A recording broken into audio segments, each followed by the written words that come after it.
Hey guys, so we are in the 1, 2, 3, 4, 5, 6, 7. Okay, we are in the 8th part, I keep forgetting, of the Kings and Generals How to Defend Against the Mongols series.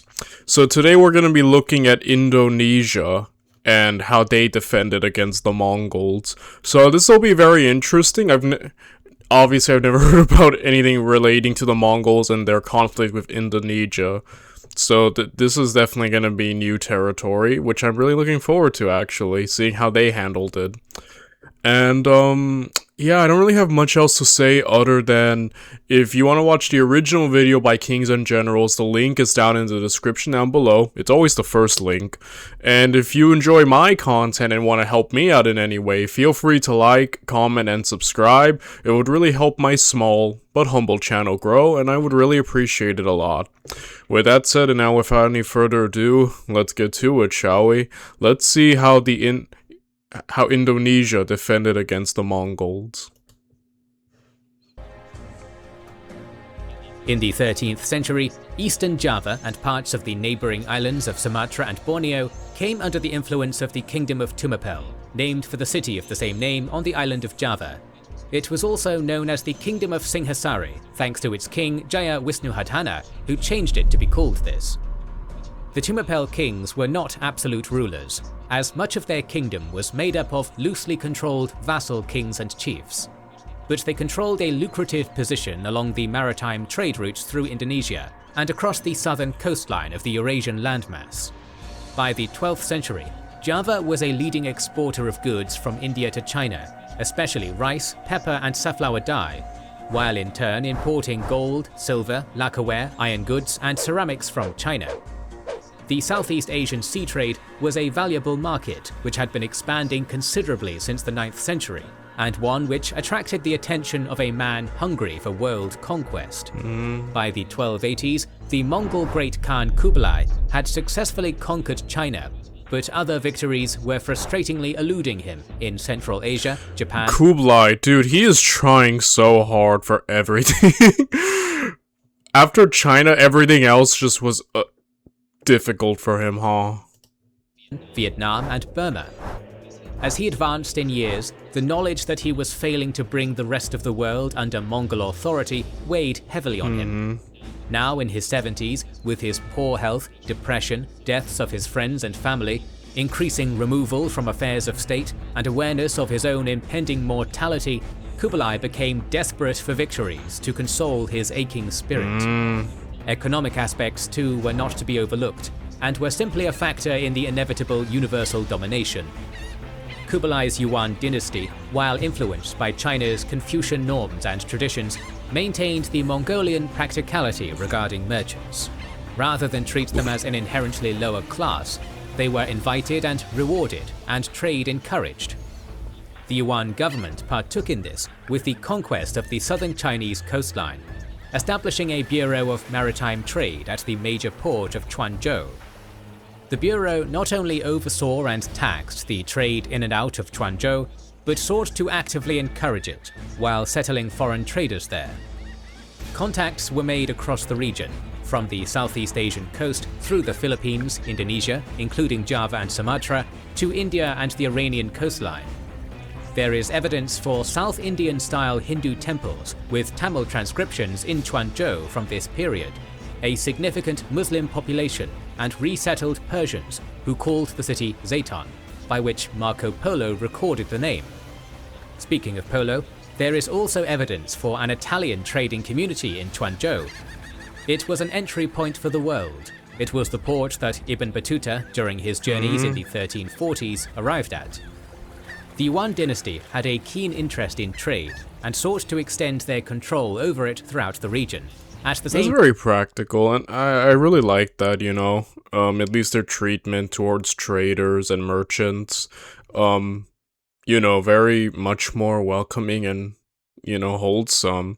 And it makes sense. Like, again, I think it's a really good practice because the power of trading and wealth can open the doors to a lot, you know?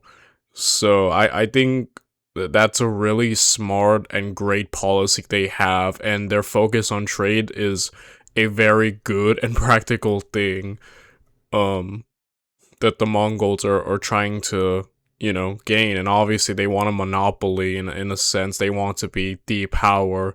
And with the um establishment of the Indonesian kingdom, I can see why this conflict might just about start, to get rid of a rival. Time extending the Mongols' heavenly mandate to rule the whole of the world. If you're a student, here's how you... With these considerations, Kublai Khan increased diplomatic missions across the seas of southern Asia, from Malabar to Sri Lanka, ordering the monarchs and peoples across the sea to submit to the Great Khan. As it was an old tradition to send a yearly tribute for the privilege of trading with China, most regional states already undertook a nominal submission in order to have greater access to Chinese ports. While traditional Chinese dynasties were generally content to accept the trade and maintain the image of themselves as the center of the world, even if they did not exercise actual authority in these states, the Mongols were often not quite as lenient. To be a vassal to the Great Khan meant the potential of making all resources and people available to the Khan's desires, measured through census and Mongol-appointed overseers. When Kublai sent his diplomatic missions over the seas, they often were sent not just to reaffirm or increase the tribute, but to increase the extent to which these overseas monarchs needed to comply with the will of the House of Chinggis Khan. On one such mission, an envoy named Mengqi arrived in the court of Kartanagara, the king of Tumapel, sometime in the 1280s. Kartanagara had been the king since the 1260s, and had shown himself a haughty individual and firm adherent to Tantric Buddhism. Since his ascension, he had expanded his kingdom over eastern Sumatra and most of Java. By all accounts, Kartanagara was quite keen to solidify his control of trade and spice routes, but much less keen on sharing it with the distant Khan. In the various sources, after feeling offended by the envoy Mengqi and his demands, Kartanagara either insulted him, branded his face with a hot iron, cut off his nose, or outright killed him. In either case, he had committed a grievous insult on an envoy of the Great Khan, which... Yeah, we do know that the Mongols hate it when you murder or do anything bad to their envoys. It's like a sacred rule among them. So yeah, this was basically a declaration of war. And again, that's interesting about the Mongols, is that they wanted to exercise much greater hands-on authority. Like, it wasn't enough to like have some nominal submission with the trade. Like, they had to straight up, like, basically be ruled by the will of the Khan. So yeah, in some ways that probably caused a lot of Kublai's conflicts later on. That lack of flexibility and that need to be more dominating, So, yeah. Interesting guy in that he had success, but he also had a lot of setbacks and failures, Yeah. as you may have heard, was not something taken lightly. Kartanagara's calculation was likely a simple one. He did not want to increase the share of tribute sent to China for the privilege of trading, but still wanted that Chinese trade. It was a reasonable assumption that the island of Java was well outside the range of an actual attack from China, leaving him physically secure from any repercussions. Once tensions had cooled, Kartanagara could hypothetically send an apology mission and resume trade. Relying on the fact that they can't reach you, I mean... If they're as competent as the Japanese are, then yes, I feel like that confidence is well founded, because we saw how the Japanese dealt with the Mongols trying to land and get them. But we'll see. I'm not sure what they're capable of, so we'll see. Were reasonable assumptions, but Kublai Khan was not feeling reasonable. By the later 1280s, the deaths of Kublai's closest confidant, his wife Chabi, chosen heir Jingim, and his most important advisors, as well as alcoholism and depression, had clouded his judgment. Kublai's earliest campaigns against the Dali kingdom and Song dynasty were marked by thorough preparation and intelligence gathering. taking advantage of weaknesses within the enemy to bring the final victory. Decades later, isolated and depressed, surrounded by yes-men who lacked the ability to stand up to him, and desperate for victory, Kublai had come to rely on throwing manpower at a problem, hoping tactical success would lead automatically to strategic victories. Imagine being able to build an... Kublai Yeah, it's interesting when you see a very powerful person be miserable. It kind of gives me the vibe of like later, like it's amazing how you can be at the top of the world in a sense, and you know, still have so much misery in your life. Kind of reminds me of like Augustus later on with all his heirs dying, and then I don't know, like. I guess it's just interesting when you see that even all that power and all that, you know, resources, and just how, you know, that can still lead to just great unhappiness in people. So yeah, Kublai's a very interesting guy. He's kind of been the most prevalent figures for most of this series, like Korea, Japan, Vietnam. Just a guy who is all over the place, who had earlier success, but was marked by failure later on. So, yeah, I don't know. Very interesting figure. Kublai's knowledge of Java was minimal, but he did not care. The ruler of some island in the sea had no right to insult the master of the world. Thus, Kublai ordered an attack upon the kingdom of Tumapel to bring Katanagara to heel. At least this is the understanding from the Chinese language sources of the Yuan and Ming dynasties. In the medieval Javanese and Balinese sources, the incident with Mengqi the envoy is unmentioned. Instead, Kublai was a friend of the minister Madura Wiraraja, who requested Kublai provide military assistance to the royal family of Tumapel. In this version, Katanagara was usurped by a man named Jayakatwang, and Kublai's forces quite respectfully came, defeated the usurper, placed the rightful heir, Katanagara's son-in-law, Raden Vijaya, on the throne, and took in exchange only a beautiful princess for Kublai to marry. Generally speaking, most reconstructions rely on the Chinese account, though the Javanese sources are interesting for how they justify and depict the Yuan presence. Regardless, an invasion fleet and army were prepared in 1292. 20,000 men, mainly from southern China, were mobilized aboard 1,000 vessels. This army was led by the former Song commander Gao Xing, the navy by a Uyghur named Yikmis, and all were under the overall command of a Mongol named Shibi. The commanders prepared carefully, having learned from the disastrous naval assaults on Japan and Dai Viet. They had on board a year's supply of grain and 40,000 ounces of silver to purchase more supplies. The commanders met with Kublai himself before their departure. The Khan of Khans told Shibi to leave naval matters to Yikmi's expertise, and that they must proclaim on their arrival that they were not an invasion force, but merely there to punish Katanagara for harming a Yuan envoy.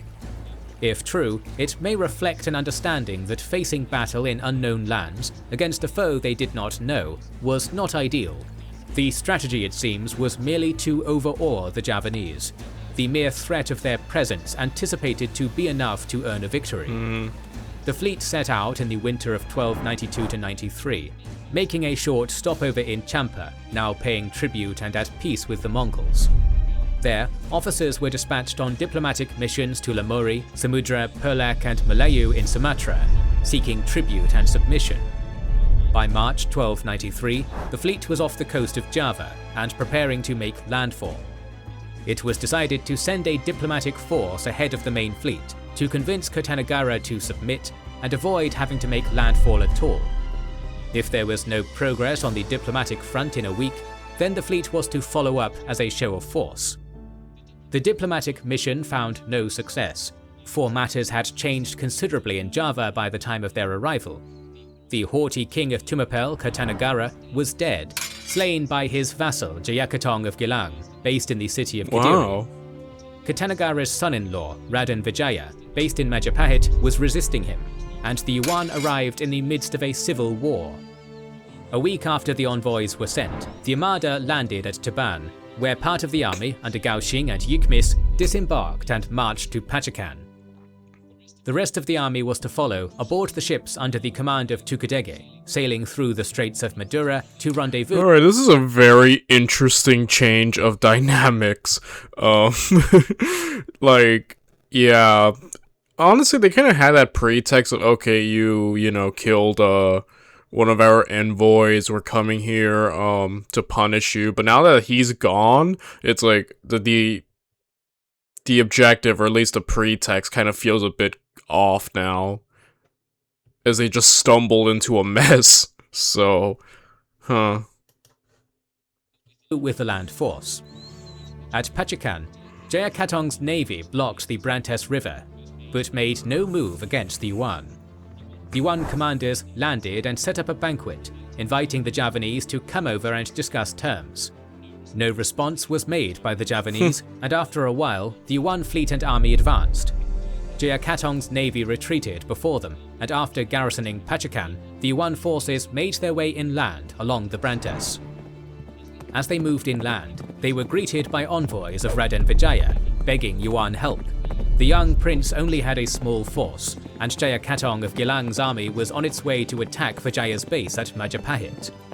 In exchange, Vijaya would submit to the Great Khan. Seeing supporting Vijaya as the key to gaining the submission of Java, Yukmis ordered Gao Xing to take a part of the army and intercept Jayakatong, while Yukmis took the rest of the force to reinforce Majapahit.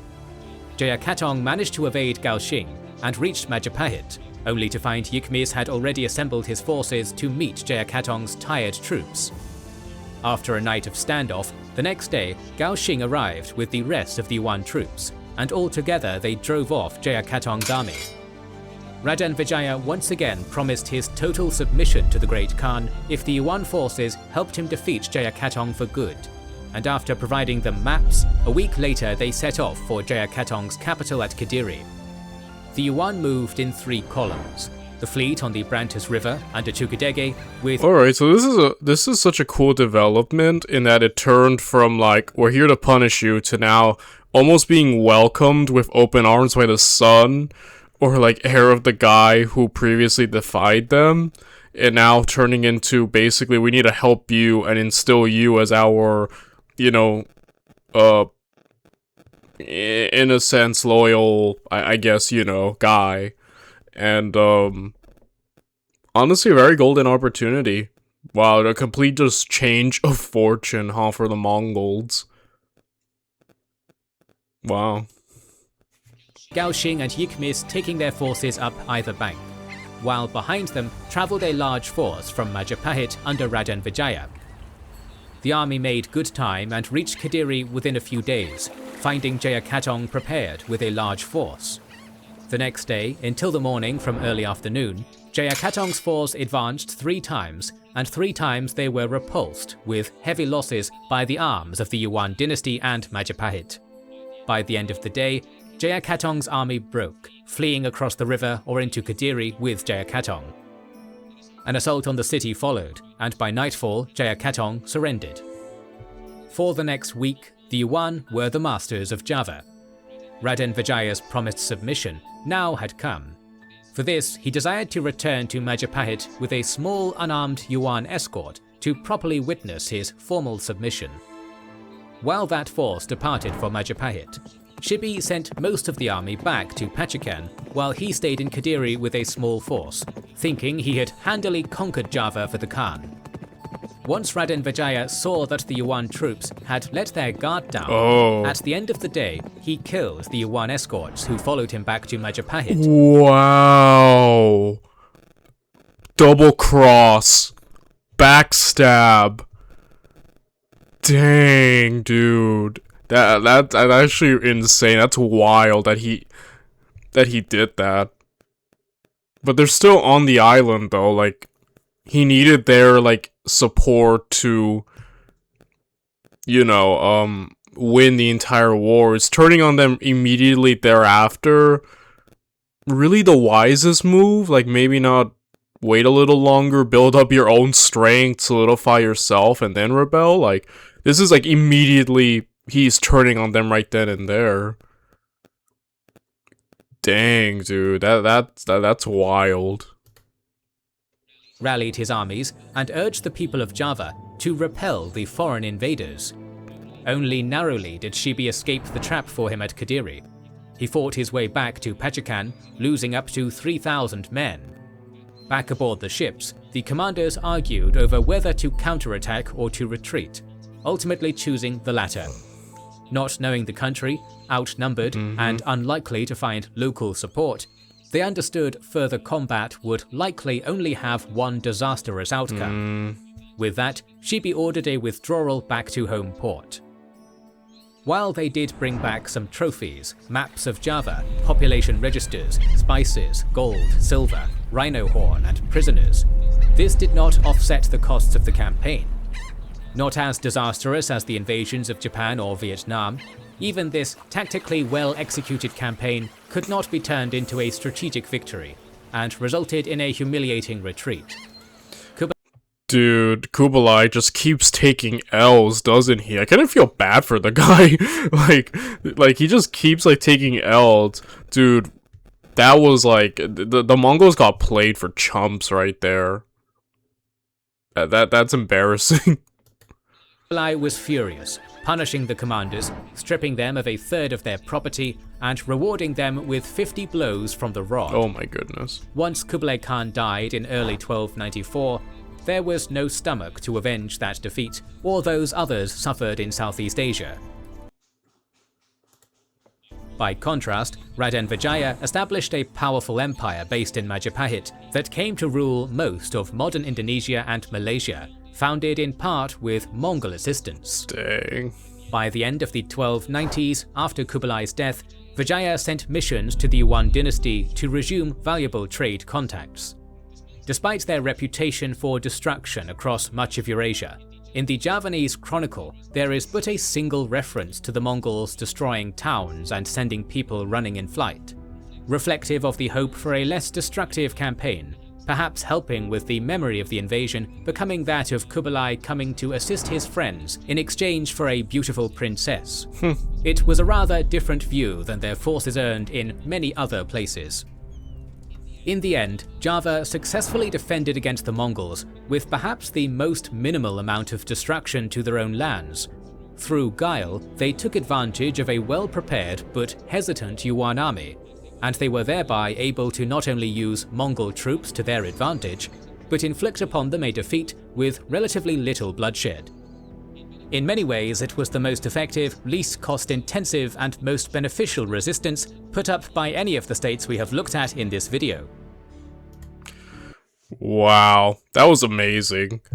Dude, Java, man. I was, like I said, I'm like amazed by that double cross and backstab and stuff. Like, I did not see that coming. I'm sure the Mongols didn't either. That was awesome. Great episode, great one.